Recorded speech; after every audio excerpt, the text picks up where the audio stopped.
गौतम बुद्ध के हजारों शिष्य थे।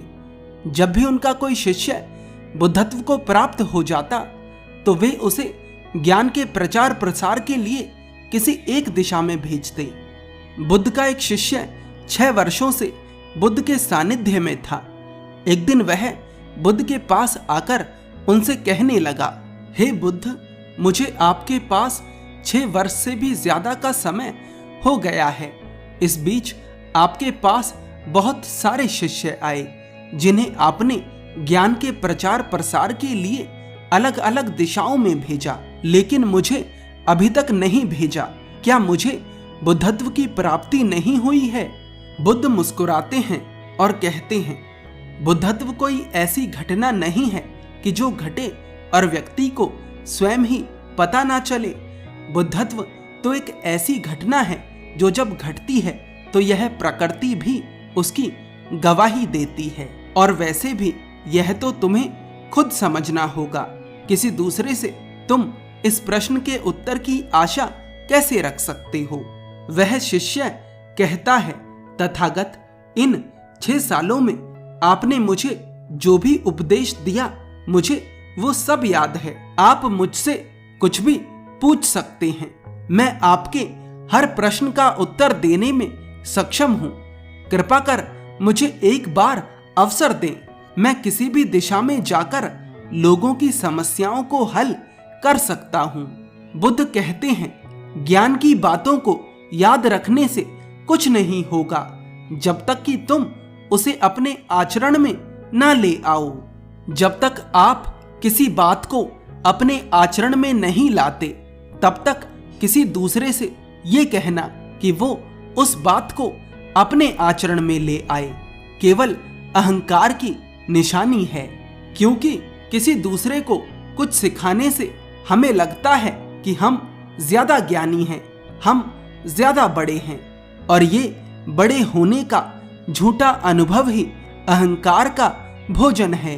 वह शिष्य बुद्ध से कहता है, जो भी हो आप मुझ पर एक बार विश्वास करें और मुझे जाने दें। बुद्ध कहते हैं, अभी तुम तैयार नहीं हो।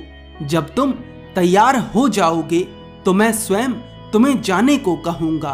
वह शिष्य बुद्ध से कहता है, बुद्ध, कृपा कर मुझे एक बार अवसर दीजिए। मैं साबित कर दूंगा कि मैं धर्म का प्रचार प्रसार कर सकता हूं। बुद्ध कहते हैं, ठीक है, तुम पूर्व दिशा की तरफ जाओ। वहां तुम्हें एक गांव मिलेगा।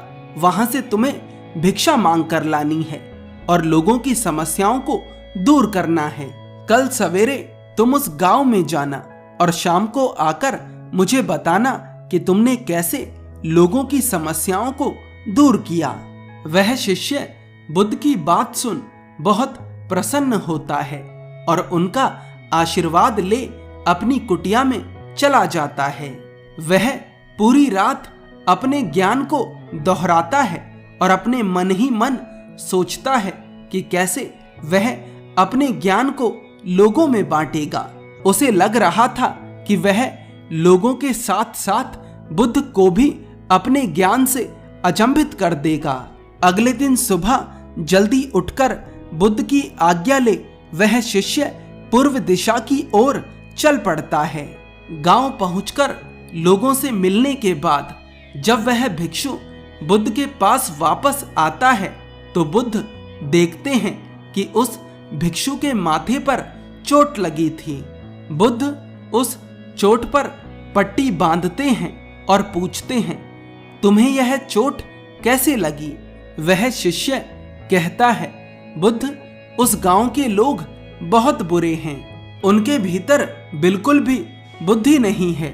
मैं वहां भिक्षा लेने गया लेकिन उन्होंने मुझे भिक्षा की बजाय गालियां दी। एक व्यक्ति ने भिक्षा दी भी तो नीचे फेंक कर और मुझसे कहा कि इसे उठा लो। मैंने उन्हें समझाने का प्रयास किया लेकिन उन्होंने मेरी एक ना सुनी और उल्टा मेरे साथ मारपीट भी करी जिससे मुझे चोट लग गई। बुद्ध, कृपा कर आप मुझे दूसरी जगह भेजें। बुद्ध पूछते हैं, अगर वहां भी तुम्हें ऐसे ही लोग मिल गए तो तुम क्या करोगे? वह शिष्य कहता है, बुद्ध, ऐसे लोगों को समझाना असंभव है। ऐसे लोग अज्ञानी होते हैं, इन्हें ज्ञान नहीं दिया जा सकता। बुद्ध कहते हैं, वे लोग अज्ञानी नहीं बल्कि ज्ञानी ही हैं। उनके पास बहुत ज्ञान है, लेकिन वह ज्ञान उनके खुद का है। अब अगर तुम किसी दूसरे की धारणा या ज्ञान को चोट पहुंचाओगे तो वह कुछ तो करेगा। ऐसे लोग तुम्हें हर जगह मिलेंगे। वह शिष्य पूछता है, तो बुद्ध, ऐसे लोगों को कैसे समझाया जाए? बुद्ध उस शिष्य से कहते हैं, अभी तुम थक गए हो, अपनी कुटिया में जाकर आराम करो। इस प्रश्न का उत्तर मैं तुम्हें कल शाम को दूंगा। अगले दिन शाम को वह शिष्य अपने प्रश्न का उत्तर जानने के लिए बुद्ध के पास आता है और देखता है कि बुद्ध के पास एक और शिष्य बैठा है जिसके हाथ में चोट लगी है। बुद्ध उस शिष्य के हाथ में पट्टी बांधते हैं और उससे पूछते हैं, तुम्हारे हाथ में चोट कैसे लगी? वह शिष्य बुद्ध से कहता है, बुद्ध, आपने मुझसे पूर्व के एक गांव में जाने को कहा था, वहीं पर मुझे यह चोट लगी थी। बुद्ध उस शिष्य से पूछते हैं, वहां पर तुम्हारे साथ क्या हुआ था? वह शिष्य कहता है, बुद्ध, वहां पर मैंने सबसे भिक्षा मांगी, लेकिन किसी ने भी मुझे भिक्षा नहीं दी, बल्कि मेरे साथ मारपीट करी, जिसके कारण मुझे चोट लग गई। एक व्यक्ति ने मुझे भिक्षा तो दी, लेकिन जमीन पर फेंक कर। मैंने जमीन से भिक्षा को उठाकर अपने पात्र में डाल लिया और उसे कल्याण का आशीर्वाद दिया। मेरे इस तरह के बर्ताव को देख वे गांव वाले थोड़े अचंभित हुए और उनका व्यवहार मेरे प्रति बदलने लगा। उन्होंने मुझसे कई प्रश्न करे और मैंने उनके सभी प्रश्नों के उत्तर सरलता से दे दिए। मेरे साधारण से बर्ताव से उन लोगों के मन में प्रश्न उठे, जिज्ञासा जगी। बुद्ध, उन लोगों ने आते समय मुझसे इस चोट के लिए क्षमा भी मांगी और मुझे अपने गांव में दोबारा से आने के लिए आमंत्रित भी किया।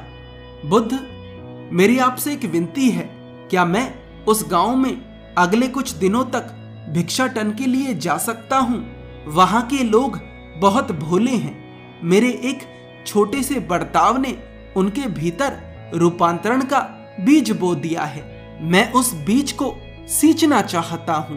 बुद्ध कहते हैं, अवश्य। वह दूसरा शिष्य सारी बात सुन रहा था।